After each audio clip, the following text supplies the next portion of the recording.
संतरे बेचने वाली बूढ़ी अम्मा की कहानी, जिसके पास एक नौजवान लड़का हमेशा आता, हमेशा संतरे खरीदता और खरीदे हुए संतरों में से किसी एक को, उसकी एक फाक को चखते हुए कहता, अम्मा देखो ना, ये तो कम मीठा है।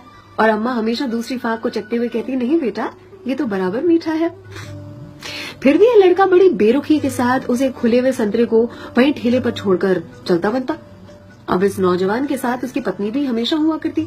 एक दिन पत्नी ने पूछा, ये जो तुम हर बार अम्मा के ठेले पर पहुंचकर नौटंकी शुरू कर देते हो, ये संतरा तो कम मीठा है, ये संतरा तो कम मीठा है। संतरे तो मैंने भी चखे हैं, बराबर होते हैं, लेकिन फिर इस नौटंकी के पीछे राज क्या, चाहते क्या हो तुम? इस पर लड़के ने अपनी पत्नी को एक मीठी सी मुस्कान दी और कहा, मुझे भी पता है कि सारे के सारे संतरे बहुत ही मीठे होते हैं, लेकिन तुमने कभी अम्मा को देखा है? अम्मा इतनी गरीब है कि जो बेचती हैं उन्होंने कभी चखा भी नहीं होगा, इसीलिए तो एक खुला हुआ संतरा उनके ठेले पर छोड़कर आ जाता हूँ, मेरी ओर से उनके लिए।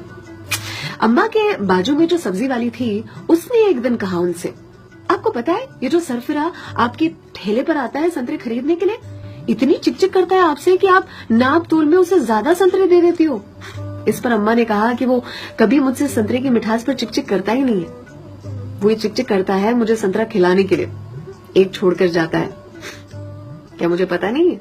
उसकी चिकचिक में भी उसके प्यार की मिठास नजर आती है।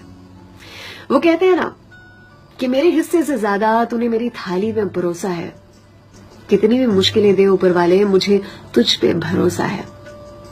छीन कर खाने वाले का कभी पेट नहीं भरता और बांट कर खाने वाला कभी भूखा नहीं मरता। अगर कोई ऐसा दिखे, उसकी मदद जरूर से करे। इसी को तो कहते हैं जियो दिल से। सलाम, दुआ, वणकम, प्रणाम, सत श्री अकाल, केम छो सारू छे? अहमदाबाद